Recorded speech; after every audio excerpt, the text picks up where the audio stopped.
Satin Says, I want to welcome you. I Never Knew TV. What's going on? I'm good. How are you? From what I understand, you come from a bloodline of root workers, right? And the question I have for you is that did your grandmother and mother teach you directly, or is this something you came into on your own? They both taught me directly.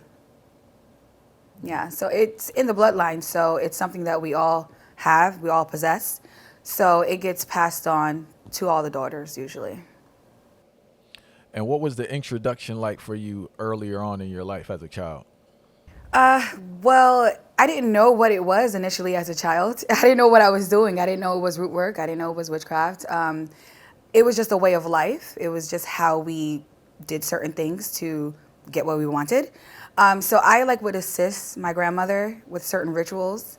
They call it alpasa. So it's kind of like an apprentice or something. So I would help her gather the herbs. I would help her, you know, get the altar together and everything. So that was my introduction to it, understanding how we're utilizing nature and herbs, and respecting nature as well. I didn't know at the time that it was root work, no. And when did you start doing it on your own? Probably about 11 or 12, I started doing my own rituals. So what was that like socially though? Like you're doing root work, right? Were you hiding it from your friends? Were you letting your friends know? What was that aspect like? No, all my friends knew and they loved it. Everybody wanted to be a witch. Yeah. Yeah, no, there was nothing I needed to hide. I didn't grow up in a culture that looked down on it, at least for my friends, my group of friends.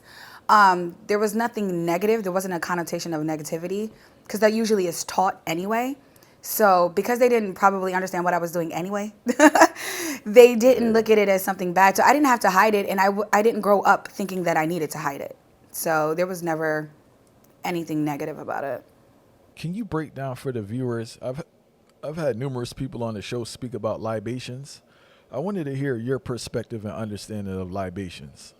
Well, you have to give offering to your ancestors, right? So people, a lot of the times, they'll ask for something and they're not giving them anything in return. It's like always going to a friend trying to borrow money and never being there for the friend.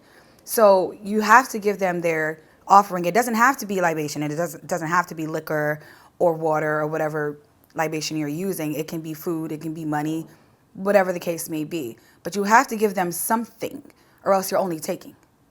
I wanted to touch on libations a little more, right? In regards to that connection, right? Like I notice a lot of people have a problem in regards to like connecting with ancestors and connecting with a particular culture, especially when they're born in America. What advice would you give to someone starting trying to connect with their ancestors? Well, first of all, we need to understand that we're born connected to our ancestors. We have their blood. There's no, denying that fact. This is genetics. This is basic science, right? However, when we get into the spirituality aspect of it, you're probably going to have to unlearn some of the lies you've been told about African traditional spirituality, about ancestral veneration. And what's interesting, a lot of people don't notice, is that spirituality predates all religion. That's just the truth. Religion was created. Not only was it created, like even the ancient Chinese still to this day practice ancestral veneration. Nobody talks about that.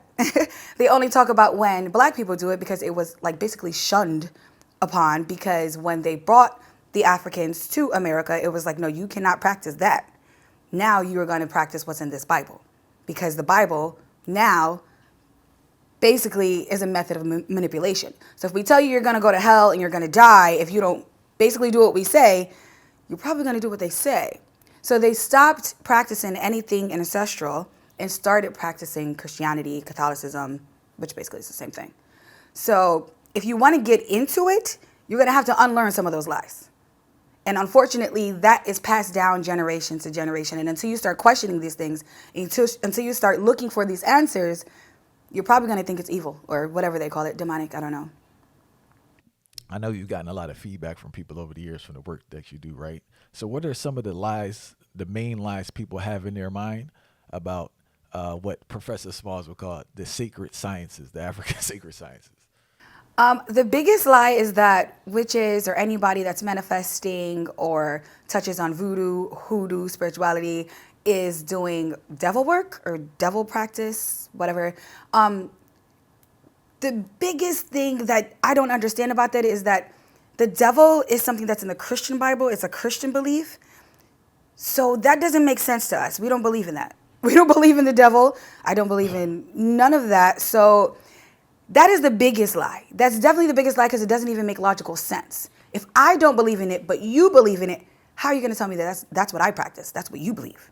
I don't practice that shit. I know you learn from the grandmother and mother, right? But anyone when they grow in their craft, did you find yourself having a deeper understanding with them because you're in a different time and a different space? What do you mean deeper understanding? I don't know what you A mean. deeper understanding of root work. So it's like, with generations, they have a certain limitation to what they know, but the new generation takes it to different heights. Do you find yourself having a deeper understanding than your grandmother or mother did? I wouldn't say deeper understanding. I am just able to tap into more energies than they did, only because they probably didn't even need to, didn't want to. But now we have access to more things, and I meditate way more than them. I get higher, ascension with my meditation. So they didn't do that. So I can do things that my mother didn't do because I am just doing more root work. I'm doing different root work.